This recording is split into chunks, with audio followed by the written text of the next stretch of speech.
Good morning, everyone, and welcome to First Things First. It is Tuesday. I'm Jenna Wolf. That is Chris Canty. This is Nick Wright. Chris, you'll have to get used to the fact that I never, on any given day, know what day it is. So just wrap your head around that. I'm going to need you to tighten up, Jenna. Let's go. It's Tuesday. I need more energy. Oh, more than this? More energy. Let's go. I'm going to have to stand up for that. We got a great show for you this morning. LeBron James has his team in first place for the first time in 3 seasons. Tom Brady now knows what Nick's known for a while now. Patriots are no longer unstoppable. But we're going to start this program off energetically, Chris Canty, with a little Monday Night Football. Cowboys in town to face the Giants, looking for their 6th straight win over Big Blue. Dak Prescott had a big hand in getting that done after throwing a pick on his first pass, rebounded by tossing 3 touchdowns. Zeke ran for a season-high 139 yards, and that defense got to Daniel Jones 5 times last night. Cowboys now sit atop the division at 5-3 with the win over the Giants. Here's quarterback Dak Prescott after the win. We're a confident team. We're a team that even when we're fighting adversity, even when we're getting in our own way and struggling a little bit, we have confidence, we have faith in what we're going to do. We know what we're able to do, and tonight was another example of that. It's important just to win these division games. That's what's really important. I mean, we still have a lot of football left. A lot can happen from here to the end of the season, but we are in a good spot. But we can't get content. We gotta keep our foot on the pedal and keep pushing. So interesting. We spoke yesterday on the show about the Cowboys being one of those teams that you don't fully trust because you don't know what they're going to give you week in and week out. After what you saw last night, Nick, do you feel more or less confident in this team? Well, I feel like you have to feel at least slightly more confident because we did see in this very building this Cowboys team lose to the worst of the 2 New York football teams in the New York Jets in a game that started not too terribly dissimilarly to how this one started, where the Cowboys are making mistakes, the other team's taking advantage. In a game you expect Dallas to be in full control of, all of a sudden it's like, wait, they're not only trailing, they're down 2 scores. But from the moment Dallas went down 12-3, from the moment, and I know a lot of people will probably make a bigger deal of this than I will, from the moment that black cat ran onto the field and paused the football game temporarily, the Cowboys were in full and utter control of this game. And most importantly, while I know if people didn't watch and you see the final score, you're like, oh, Cowboys damn near scored 40. You would think the offense was dominant. The offense was not dominant. Zeke was dominant. But that Cowboys pass rush and defense was exceptional. I understand the Giants are a unit that can be had up front, but after the Giants went up 12-3, what their offense did was three plays, 0 yards pick, 6 plays, 5 yards punt, 3 plays, 10 yards fumble, 2 long field goal drives, and then the final drive of the game of any substance where they ended up when Shermer gave up and punted the ball down 12 with 6 minutes left. So the Cowboys defense, led by that defensive line, stiffened. Zeke was outstanding.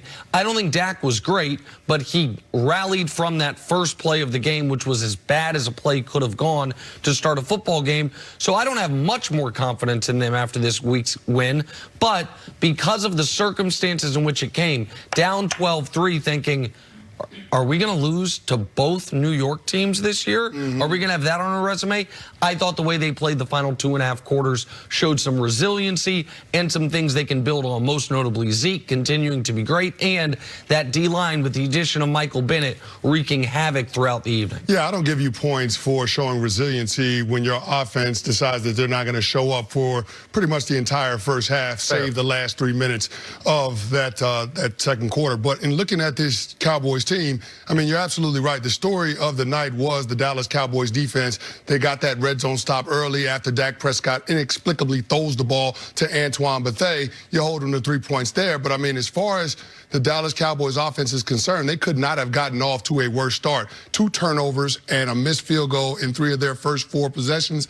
That's just unacceptable. That's not what you expect from a championship caliber team. Coming off a bye, Coming off of a bye week. But what you do expect is for a defense where they stood up when they had to. That red zone defense for the Dallas Cowboys, the Giants had 5 possessions inside the 10. The Cowboys defense only gave up 1 touchdown, that being a pass to Cody Latimer. So for me, the defense did show up. You saw the pass rush heat up. And ever since Robert Quinn got back, that Dallas Cowboys defensive pass rush has really turned it up a notch. They've had 20 sacks in the 6 games. Having Robert Quinn after having only 2 sacks in the games that he missed. So their pressure rate has been through the roof. So if that defense can continue to do what it's been doing, be good in the red zone, be able to rush the quarterback, and then that offense can control the line of scrimmage by being able to run the football, then I think those are things that the Cowboys can hang their hat on. But I'm still concerned about Dak Prescott in this passing game a little bit. So that's what I wanted to ask you about. Sure, you can go in and have confidence in the defense that they're going to at least get you through games. But the question all preseason, waiting for Dak to get his contract, the beginning of the season, now we're at the midway point of the season, continues to be, is Dak Prescott your franchise quarterback? We know he's going to be there, and I'm sure he's going to get signed, but how good is he? We asked if you're more or less confident in the Cowboys. Are you more or less confident in Dak Prescott after what you saw? Listen, I have been for the last 2 years. Not the first year of Dak, I was too high on him. But for the last few years, I've been very consistent. Dak is who he is. And that is an above-average NFL quarterback. Anyone trying to act like Dak Prescott sucks is lying.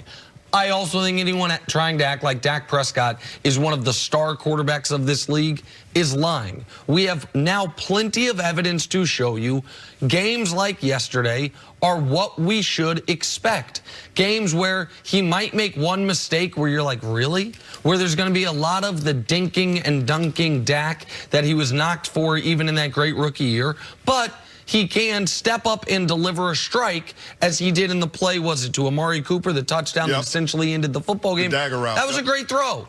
And now he's running wide open, but that is a great throw with velocity, with timing, get the ball to Amari right where he needs it to be to get the optimum yards after catching the touchdown.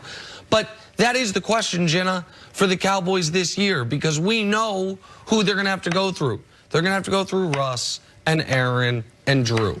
And if you're going to beat those guys, you're going to need not just an excellent defense, not just a great running game, but your quarterback, even if he can't play those guys to a draw, he's going to have to play them close to even. And that's the skepticism I have about the Cowboys, because the rest of the roster, when it's healthy, they might not have the depth, but when it's healthy, is as good as any roster in football. But Dak is the question mark, and I think we know the answer. He's good. Dak's a good quarterback, and I don't know if that's enough for the Cowboys to get to where they want to be this year. And that's the question that they're going to have to eventually find out the answer to now in terms of whether or not Dak is going to be the guy. Jerry Jones has already said this is going to be our quarterback. He is the guy. And you know, when you look at the options in terms of replacing Dak Prescott, there really aren't any to speak of once we get to the offseason. So, I mean, this is your quarterback moving forward, but is he good enough to have you contending at a championship level? I don't know the answer to that. I mean, Nick, you brought up that last touchdown drive that they had, but what happens on that 3rd and 6 if you don't get that DPI call on DeAndre Baker? Because that's a questionable call. What happens the drive before that if you don't have 3 New York Giants defensive penalties that aid that drive, and it was 9 plays, 75 yards, but you had 3 critical penalties, 2 of which led to first down. So I look at this Cowboys offense and I say, I know what they're going to do in terms of the run game, because you have one of the best offensive lines in football, and you have the best runner in football, Ezekiel Elliott, who averaged 6 yards a carry. I just don't know what you're going to get from Dak Prescott on a week-to-week basis. And when you up the degree of difficulty in terms of playing against better defenses, I don't know which version of Dak Prescott is going to show up. And you mentioned the questionable DPI call, which was an enormous moment in the game, especially in conjunction with the fact that it came right after a questionable DPI non-call that Pat Shurmur emotionally challenged. Probably a bad challenge, but obviously it was defensive pass interference. This play right here, not only was it game-changing potentially for the Giants, unfortunately, and Troy Aikman, our friend, tweeted about it, and I agree with him 100%.